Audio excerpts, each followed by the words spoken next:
So we are going to be doing a different little type of topic today, and today I'm going to be talking about the 5 things that nursing school definitely did not teach me. I graduated nursing school in 2022, and throughout going through different types of jobs, picking different types of specialties, there is a ton that nursing school did not teach me. Let's hop right into it. The most important one is the emotional burnout that you probably will end up experiencing. A lot of the people, I think, that go into healthcare are people that have very loving hearts and they want to connect with people and they want to help people. But a big part of, and I'm getting the chills while saying this, a big part of nursing that I wasn't expecting is there's going to be a lot of people that you can't help. There's going to be a lot of sad, very traumatic things that you will see. And because you chose this profession, depending on the specialty, which I have to argue, I think you'll see it in every specialty of nursing, you will come across a sad story and it will shake you to your core. That's just how it is. And learning how to live through that is very much a big part of the career that I was not anticipating at all. So thanks, nursing school. You didn't tell me about that part. Nursing school did not prep me for was you will probably feel completely lost and incompetent no matter where you go, unless it is med-surg from where you've been doing your clinicals. Because other than that, all of the hospitals feel absolutely different. Everybody does things absolutely differently. They have different charting systems, they have a different way of doing things. Every time you start a job, you're going to do a completely different set of skills. And that's just because you're not used to your specialty, and that's perfectly fine.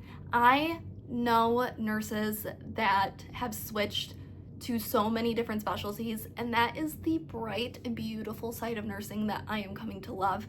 I thought when I graduated high school and I chose a nurse that I chose the right thing.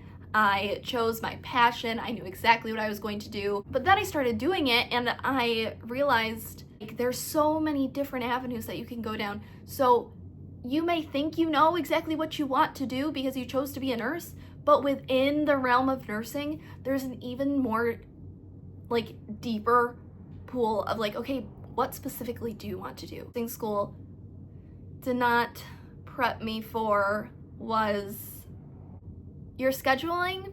Everybody hears all the good scheduling of you work 3/12s and then you have 4 days off or whatever. That always is not 100% true. The way that a lot of places work, it's not just nursing, it goes by seniority. So you may have the perfect schedule, but don't assume you're going to come out of nursing school and you are going to get that perfect schedule. Because a lot of times in hospitals, especially if you're the youngest, least senior nurse, then you're going to be the one that is stuck with the days that people don't want to work. When I first started working as a nurse, I wanted to work day shift or evening shift. I really just did not want to work night shift. I was always nervous about what night shift could do to me, if that makes sense, because I've heard the horror stories of what it does to people's mental health. So I was hired for days. And when that did happen, because I was the least senior, as soon as they were short on nights, I had to switch to nights. No ifs, ands, or buts, and if I said no, then I was absolutely going to lose my job. Unless somebody else volunteered, and thank God somebody else volunteered. If somebody else did not volunteer, then I would be forced to work night shift until they were able to find somebody else to fill that position and get somebody hired after me with least seniority so then I can choose a different shift. With all of that, I still have to say that I am grateful to be a nurse. Out of all the hard things that I have seen, it has taught me a lot. And yeah, I mean, nursing opens up avenues that I never even thought that was possible. Make sure to subscribe, and comment if you like this one. And if you have any suggestions on what any of my other videos should be, make sure to also leave it down in the comments. Okay. Bye, guys.